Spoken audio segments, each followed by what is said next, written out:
Muy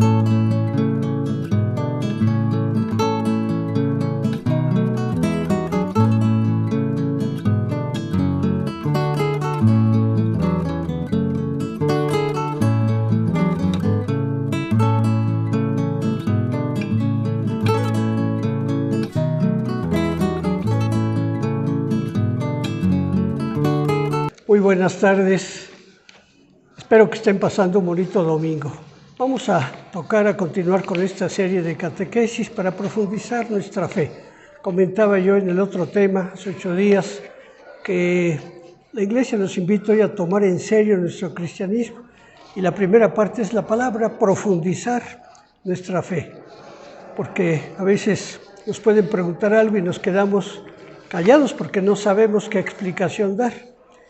Empezamos a tocar el tema de Iglesia hace 8 días, porque es lo que surgió a raíz de la ascensión de nuestro Señor a los cielos y a raíz de la efusión del Espíritu Santo. Hoy estamos celebrando la fiesta de Pentecostés. Los apóstoles todavía después de la ascensión estaban encerrados, temerosos, con miedo, pero llegó el Espíritu Santo, se posó sobre ellos, les infundió sus dones y entonces sí salieron. Eso ya lo comentamos hace 8 días en el tema de la Iglesia. La Iglesia es el pueblo nuevo de Dios que está dirigida, gobernada por nuestros pastores. Es un solo pueblo de Dios, no hay quien sea más ni quien sea menos. Nuestros pastores nos sirven, es un servicio lo que nos dan, empezando por el Papa. Al Papa mismo se le llama siervo de los siervos de Dios. Todos somos siervos, pero el Papa es el siervo de los siervos, es uno de los títulos que tiene. Y el Papa es la cabeza visible de la Iglesia. La cabeza invisible es nuestro Señor Jesucristo, Él la encabeza. San Pablo pone como un ejemplo de la Iglesia el cuerpo, un cuerpo místico, cuerpo misterioso de Cristo. En un cuerpo hay una cabeza y hay miembros. Entonces en la Iglesia la cabeza es nuestro Señor Jesucristo, cabeza visible, invisible. La cabeza visible es el Papa y todos los miembros y todos nosotros somos los miembros del cuerpo. Por eso hoy vamos a tocar rápidamente la figura del Papa. ¿Qué es el Papa? Todo el mundo ha oído hablar del Papa y dicen, bueno, sí, es el que gobierna la Iglesia. Para empezar, la palabra Papa, ¿de dónde viene la palabra Papa? Puede tener algunos significados a lo largo de los siglos, pero el que tenemos nosotros más común es padre y pastor, las dos primeras sílabas, la primera sílaba de estas palabras, padre y pastor, Papa. Es nuestro padre y es nuestro pastor. ¿Cuál es el ministerio del Papa? ¿Cómo se origina el ministerio del Papa? Siendo obispo de Roma, ese es su primer título. El Papa es, antes que ser Papa, es obispo de Roma, gobierna la diócesis de Roma y ayudado y auxiliado por obispos auxiliares. Cada vez que muere un Papa, muere el obispo de Roma y se elige un nuevo obispo de Roma. Pero el que es elegido obispo de Roma automáticamente pasa a ser el Papa. ¿Cuál es la misión del Papa? ¿En qué consiste su ministerio? Ya lo comenté, ser vicario de Cristo en la tierra. Vicario es el que hace las veces de, es el representante de Cristo en la tierra. No actúa en su nombre, actúa en nombre de Jesucristo, nuestra única cabeza. Ser obispo de Roma, que es su primer ministerio. Después, si él es obispo de Roma, pero tiene el primado, es el primer obispo entre todos los obispos del mundo. Los obispos gobiernan una porción de la Iglesia en cualquier parte del mundo que se llama diócesis. Así se llama un territorio. Ese territorio que está integrado por un número de parroquias, 40 o 50 parroquias en un solo territorio y son gobernadas por un obispo. También, como decía, el Papa ahí en Roma, gobierna Roma con obispos auxiliares. Cuando son muchas parroquias tiene obispos que lo ayudan, pero la autoridad es el obispo. Pero el Papa tiene la primacía, la autoridad sobre todos los obispos. De hecho, él es el que nombra a todos los obispos del mundo. Cada vez que se muere un obispo y hay que nombrar un sucesor, o que la Iglesia considera que en un territorio ya necesita tener su propio obispo, porque ya creció mucho la religión, entonces se elige a un obispo. ¿Quién lo elige? El Papa. Claro que cada conferencia episcopal, o sea, los obispos de un país, le proponen al Papa. Hay un proceso. Se reúnen los obispos de un país, se llama conferencia episcopal. Entre ellos van haciendo alguna selección con base en las cualidades de los posibles candidatos y le proponen al Papa. Le proponen una terna, unos 3 le proponen y el Papa es el que elige. Y puede elegir a otro, aunque no se lo hayan propuesto. Entonces, es el primado de autoridad. El Papa elige a todos los obispos del mundo. Después, su misión consiste en confirmar en la fe a todo el pueblo de Dios. El Papa tiene la fortaleza y la luz del Espíritu Santo para confirmarnos en la fe.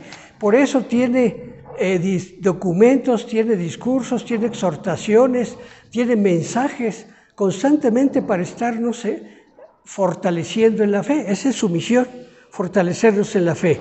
Ser el jefe de la jerarquía católica, como ya lo había dicho, él es el que gobierna a los obispos, a los presbíteros, a todos, pero empezando por los obispos, que a la vez gobiernan a los párrocos, a los sacerdotes, diáconos y todos los demás ministerios. Otra característica del Papa es el ser infalible en la doctrina. Hasta el siglo XIX, en 1870, se podía dudar de lo que dijera el Papa. Sí, pero el Papa se puede equivocar, dijo esto, pero a lo mejor está mal. Por eso la Iglesia se vio en la necesidad de proclamar como un dogma de fe que el Papa no se puede equivocar en materia de fe y de doctrina.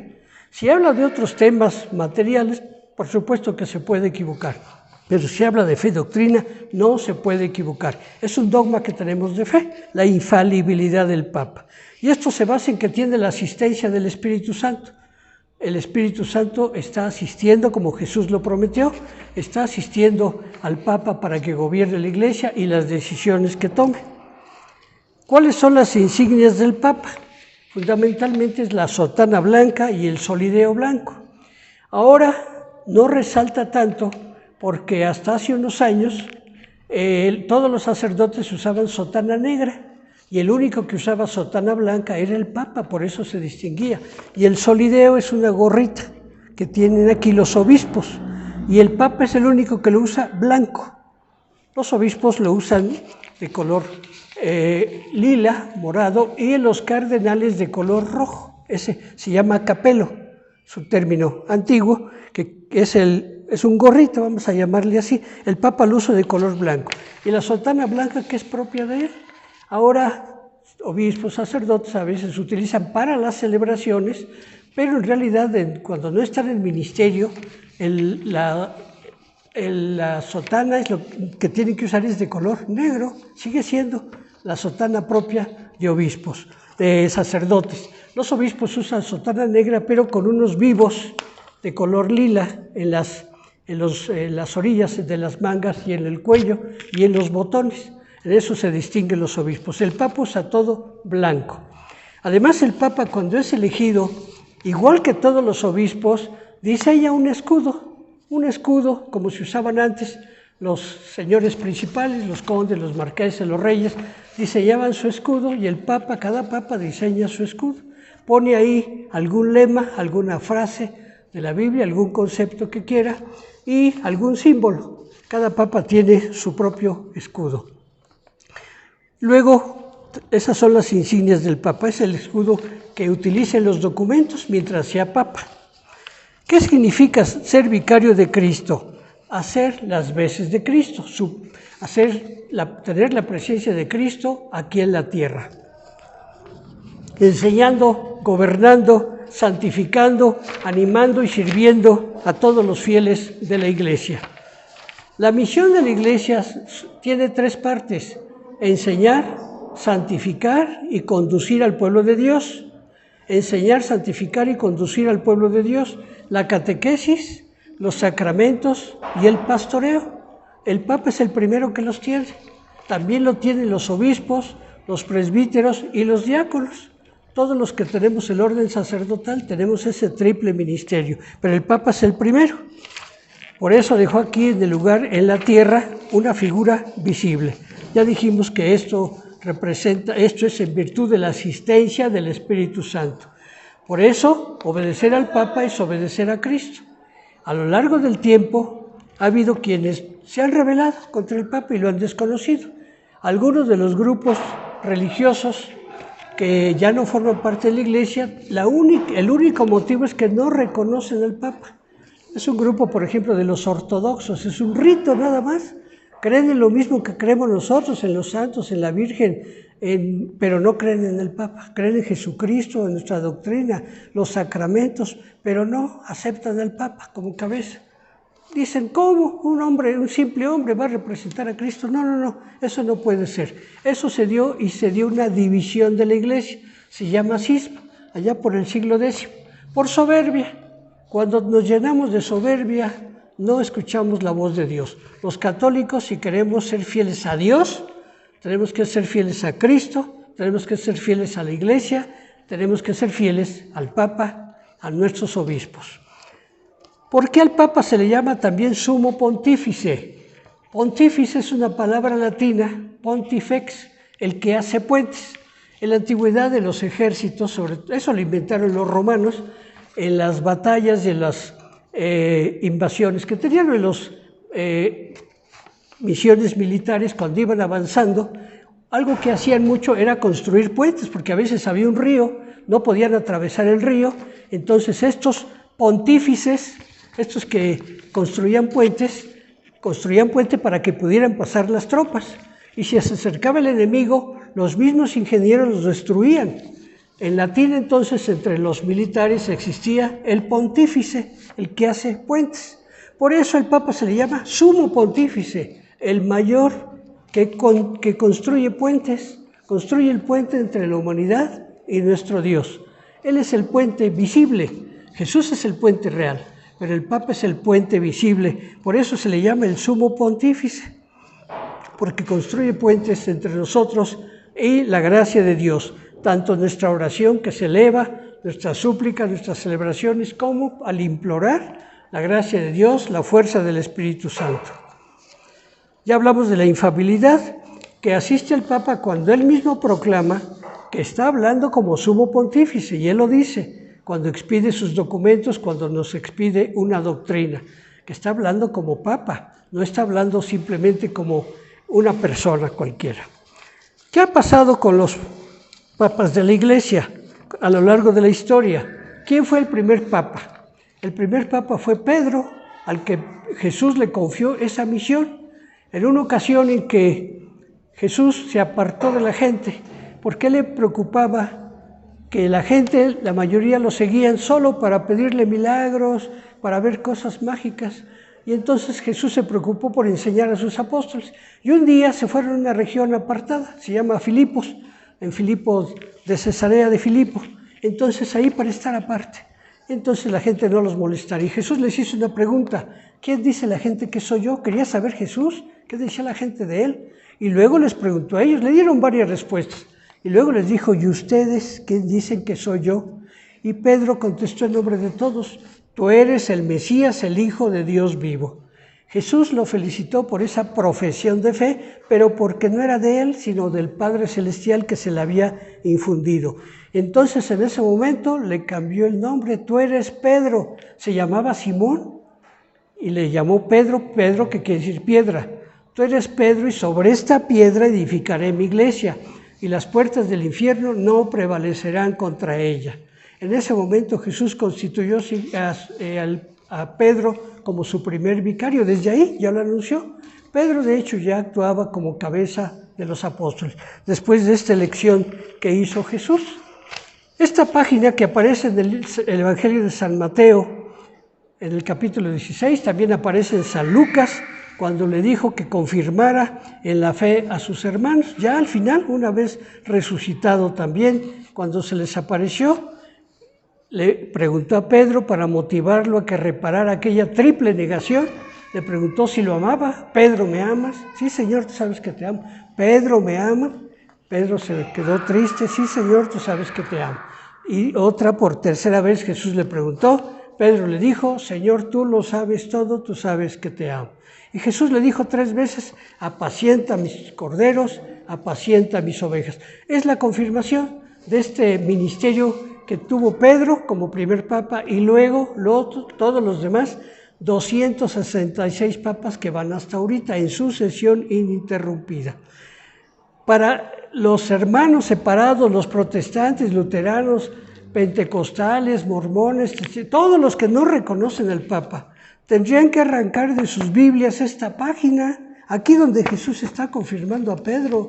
Estas páginas, estos pasajes tendrían que quitarlas. No quieren reconocer.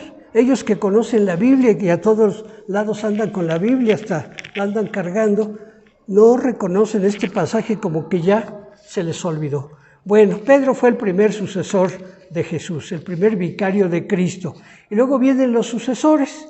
Después de Pedro vino un papa llamado Lino, probablemente unos 3 o 4 años después de Pedro, que murió crucificado boca abajo en Roma junto con San Pablo en la persecución de Nerón. Inmediatamente no sabemos cómo se eligió al Papa Lino, pero de hecho era la comunidad la que decidía. Y luego viene el Papa Clemente, Lino, Cleto, Clemente, Anacleto. Al principio, hace muchos años, en la liturgia la Iglesia mencionaba a los primeros papas.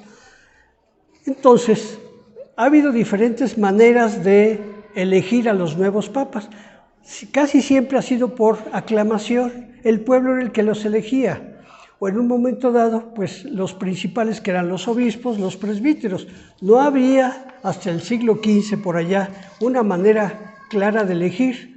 De hecho, hubo muchos problemas en la Iglesia porque con la parte humana se generaron problemas graves, problemas serios. De todas maneras, hay y está comprobada una sucesión ininterrumpida de papas desde Pedro hasta el Papa Francisco, hasta los últimos papas que han sido el Papa San Juan Pablo II, después estuvo el Papa Benedicto XVI, ahora está el Papa Francisco. Y hay que aclarar que allá en Roma está una catedral, que es la Catedral de San Juan de Letrán, que es la catedral del Papa, no es San Pedro, es la Catedral del Papa San Juan de Letrán, la primera basílica que se construyó. Y entonces, ahí están los retratos de todos los papas, 260 y tantos, uno por uno. En la antigüedad eran pintados, eran retratos pintados, pero ya a finales del siglo XIX, que existe la fotografía, está la fotografía de cada uno de los papas. Los peregrinos que hemos tenido la oportunidad de estar allí en Roma, comprobamos que ha habido una sucesión ininterrumpida de papas. Cada papa, cada vez que se elige un papa como obispo de Roma, cambia su nombre. Todos sabemos que el papa actual, Francisco, no se llamaba Francisco, su nombre de pila es Jorge Bergoglio. El papa San Juan Pablo II se llamaba Karol Wojtyła. El Papa Benedicto XVI se llamaba Joseph Ratzinger, alemán. Entonces, ¿qué sucede? Que cuando se elige un papa, que se elige como obispo de Roma, cambia su nombre y adopta un nombre que él quiere, el nombre que él quiera. De hecho, se han repetido muchos nombres. Por ejemplo, como curiosidad, a lo largo de la historia ha habido 23 papas con el nombre de Juan, 16 papas con el nombre de Gregorio, 15 papas o 16 papas con el nombre de Benedicto, 14 papas con el nombre de Clemente, 13 que se llamaron León, 12 Inocencio, 12 que se llamaron Pío, hasta Pío XII, 9 que se llamaron Esteban y otros papas, ya con menores nombres, como Papa Pablo VI, ha habido 6 que se llamaron papa. El papa actual es el primero que se puso Francisco. Él, por admiración y por querer imitar a San Francisco de Asís, en su humildad, en su pobreza, en su sencillez, por eso se puso Francisco. Ese es algo que tenemos, es una costumbre que se usaba también en los conventos, cuando alguien se hacía religioso o religiosa, cambiaba el nombre para significar que quedaba atrás la vida anterior y empezaba una vida nueva. Los papas también ya no es el cardenal Jorge Bergoglio, ahora es el Papa Francisco, es otra persona que tiene este ministerio. Y luego, bueno, la parte triste es que ha habido antipapas.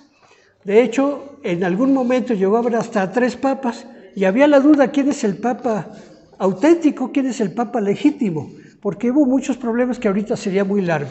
Por eso se estudia historia de la Iglesia. Si nosotros nos preocupamos, yo creo que ahora en internet por ahí buscamos antipapas y veremos que nos va a dar una idea de lo que eran los antipapas, es decir, quienes se proclamaban papa sin que hubieran sido elegidos legítimamente. Normalmente eran elegidos por los obispos. Hasta el siglo XVI más o menos ¿Qué se daba el hecho de que intervenían los emperadores y los reyes, como apoyaban a la Iglesia, no solo con bienes materiales, sino que la protegían, porque la Iglesia tenía hasta el siglo XIX territorios, allí en Roma, los estados pontificios, casi la mitad de Italia era propiedad de la Iglesia. Son cosas históricas que tienen su explicación de origen. Entonces los reyes protegían al Papa, pero a la vez influían en la elección y influían para que se eligiera alguien que fuera su amigo. Sin embargo, pues los papas auténticos jamás, a pesar de que hubieran sido impulsados por un rey o por otras, también la gente importante promovía a alguien de ellos. Entonces, a pesar de que haya habido influencias externas, los papas elegidos legítimamente han tenido un buen desempeño, porque los asiste el Espíritu Santo. A pesar de que en lo personal algunos papas fueron indignos, sin embargo en su ministerio se portaron bien, llegaron a arrepentirse inclusive. Hay una serie de historias que ahorita repito, pues ya es cosa de, tendremos que extendernos lo que ha sido la historia. El antipapa pues es un impostor. Nada más quisiera mencionar a uno. En los años 60 del siglo pasado, que la mayoría ya no lo recuerda, yo sí porque yo tenía 20 años, el papa de ese tiempo se puso Juan XXIII, se llamaba Ángel José Roncalli, y él se puso como Papa Juan XXIII. ¿Por qué se puso Juan XXIII? Porque en aquellos siglos que fueron terribles, el siglo XIV, XV, XVI, hubo un antipapa que así se llamó Juan XXIII, y no era válido su nombre. Y este papa, Papa Roncalli, que así se llamaba antes, él eligió ese nombre para limpiar ese título que había adoptado un antipapa siglos antes allá. Es un ejemplo nada más. Actualmente, gracias a Dios, yo creo que desde el siglo, no sé, ya 18, 19, ha habido una sucesión de papas muy dignos. Hay datos muy curiosos. Por ejemplo, en el siglo XIX estuvo el Papa Pío IX, que duró 35 años de papa, es el pontificado más largo. Y el segundo es el del gran Papa San Juan Pablo II, duró más de 25 años de papa. Entonces, son datos curiosos que podemos tener. Estaba viendo que ha habido hasta 38 antipapas. La iglesia es una iglesia divina por su fundador y por nuestra cabeza, pero es humana. A lo largo de la historia hay muchas cosas que nos pueden escandalizar, pero hay que pedirle a Dios más bien que nos purifique y que nos asista para que no demos esos malos testimonios. Otro nombre que se relaciona con el Papa es la Santa Sede. ¿Qué quiere decir la Santa Sede? La sede es el lugar donde radica una institución. Aquí también en la parte humana, una compañía tiene su sede, una institución tiene su sede, el lugar oficial donde tiene su residencia. También el Papa se llama Santa Sede porque es la ciudad de Roma y en especial un territorio muy pequeño que se llama el Vaticano. En el siglo IX, como decía, la Iglesia tenía unos territorios que a raíz de la independencia de Italia felizmente perdió. La Iglesia no está para tener territorios materiales, son cosas que habían pasado y que se habían dado, pero felizmente quedó la Iglesia en un territorio muy pequeñito dentro de la ciudad de Roma, abarca, no sé, creo que 8 manzanas cuando mucho y nada más. Es la Basílica de San Pedro, es los departamentos donde vive el Papa, no vive en una residencia, son departamentos. De hecho, la gente que llega a visitar las oficinas del Vaticano que va a tratar algún asunto, hay un piso como donde le dicen, aquí vive el Papa. Claro, hay guardias y eso, pero en realidad no vive en una residencia, vive ahí en un departamento, ahí el Papa. Entonces, es el territorio que tiene, es la Santa Sede. Es uno de los términos que se le atribuye al Papa con todo su equipo. La Santa Sede podríamos decir que es el gobierno jurídico, porque el Papa no gobierna solo, tiene lo que se llama una serie de organismos, se le llama curias. Entonces, estos organismos, el primero es la Secretaría de Estado, es un cardenal que hace las funciones de relación con los demás países, es como un secretario de Relaciones Exteriores con todos los países. El Papa tiene representante en muchos países, no se llama embajador, se llama nuncio apostólico, es el representante del Papa, es el embajador del Papa. Igual se le reconoce, tiene mucho prestigio ante las organizaciones internacionales. Y allí en Roma están las congregaciones, es la curia, es una organización que se dedican a atender asuntos especializados. Hay una congregación para la doctrina de la fe que se encarga de analizar cualquier escrito para ver si está pegado a la doctrina cristiana. Otra congregación que se encarga de analizar a ver si alguien es santo, porque a lo mejor alguien dice, oigan, yo creo que Alfonso Bosch es santo, caray, vamos a ver, vamos a revisar su vida, ¿verdad? Y cualquiera de nosotros. Esa congregación se dedica a revisar la vida de aquellos que quieren ser o que se proponen para que sean declarados santos. Otra congregación para asuntos de obispos. Hay asuntos, a lo largo de los miles de obispos que hay en el mundo, hay asuntos que hay que tratar, situaciones que se presentan y van a esa congregación, es la que los trata. Y así, hay otra congregación para el culto divino, que es el que emite disposiciones sobre la liturgia. Puede cambiar los ritos, puede cambiar los textos. Esa congregación para todo el mundo. ¿Para qué? Para que todos seamos una sola iglesia y en cualquier parte del mundo tengamos la misma fe, la misma doctrina, la misma liturgia. Todo eso es lo que está bajo la Santa Sede, es la organización. Finalmente, ya para terminar, ¿cuánto dura un papa en su cargo? Hasta que se muera o hasta que renuncie. Hasta hace poquito era hasta que se muriera el Papa, pero ya con el Papa Benedicto XVI es el primero, no es el primero, ya había renunciado un Papa allá por los siglos del Renacimiento, que hubo muchos problemas. Era un Papa que era monje, entonces se lo llevaron de Papa porque no había quien, se lo llevaron de Papa, lo eligieron, pero él no estaba acostumbrado a andar tratando asuntos de organización de la Iglesia y mejor renunció y se regresó a su convento, y ya, donde él está. Pero ahora el que renunció ya en este siglo, pues es el Papa Benedicto XVI por edad. Él dijo que ya estaba grande, 90 años, y que ya no era capaz de dirigir la Iglesia. Entonces el Papa, a menos que renuncie, hasta que se muera. Cuando se muere el Papa, se reúnen los cardenales. Actualmente tienen que ser cardenales menores de 80 años y no pueden ser más de 120. Eso lo dispuso el Papa Juan Pablo II. Mediante un procedimiento que se estableció allá en aquellos siglos difíciles del Papa que habían elegido con muchos problemas, y él estableció un procedimiento secreto. Eso se llama cónclave, con llave, conclave, con llave. Se reúnen, ahí se encierran, sellan las puertas, ahí tienen todo adentro, nadie entra ni nadie sale, nadie sabe cómo son las votaciones, porque para evitar aquellos problemas que hubo en otros siglos, y que pudiera ser que hoy surgieran por las ambiciones humanas, es muy humano. Entonces se reúne el cónclave cuando se muere un papa, son 120 cardenales, cuando mucho, menores de 80 años, que estén en posibilidad de votar en sus facultades mentales, se reúnen y eligen al papa. Ya ellos son varias votaciones, entre ellos se ponen de acuerdo, ha habido votaciones muy cerradas, se sabe, pero al final pues es por mayoría. Entonces ahí todo esto ya al final es un signo que se usó desde otros siglos, donde en la Capilla Sixtina, que es donde se encierran, hay una chimenea de aquellos siglos donde se encendía el fuego, y cuando hay una votación en la mañana y otra en la tarde. Si no hay elección, si no hay alguien elegido con mayoría, se enciende humo oscuro, sale humo negro. Pero cuando se elige papa, sale humo blanco, y es cuando se declara que ya hay papa. Hay mucha gente ahí en la plaza de San Pedro esperando esa noticia que pronuncia el principal de los cardenales que todavía están ahí, que están vivos, es el decano de los cardenales y que dice habemus papa, que en latín quiere decir, es el latín que quiere decir tenemos papa. Son estos conceptos rápidos sobre lo que significa el papa. Es una riqueza de Dios, es un regalo de nuestro Señor que nos haya dejado una figura. Los que hemos tenido la oportunidad, hace años ya los papas han viajado, hasta el Papa San Juan Pablo II estaban como encerrados allá en Roma, no salían. El Papa Pablo VI fue el primero que salió, fue a las Naciones Unidas, fue a Tierra Santa, fue a Colombia me parece, nada más, 4 o 5 partes. Pero vino San Juan Pablo II y él viajó por todo el mundo, donde lo dejaron. Él quiso visitar a todas sus ovejas de todo el mundo. Yo creo que lo recordamos, los que lo vimos aquí en varios de sus viajes. Bendito sea Dios. Aquí también ha venido el Papa Benedicto XVI y el Papa Francisco.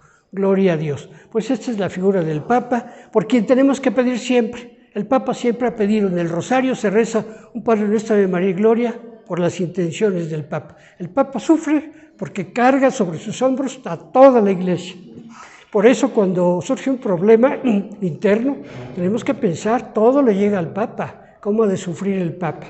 Entonces vamos a hacer oración y además si eres nuestro pastor visible, vamos a ser buenas ovejas, no de Él, sino de nuestro Señor Jesucristo, siendo fiel a Dios, a nuestro Señor, a la Iglesia, al Papa y a nuestros obispos. Muchas gracias, buenas tardes, buen provecho.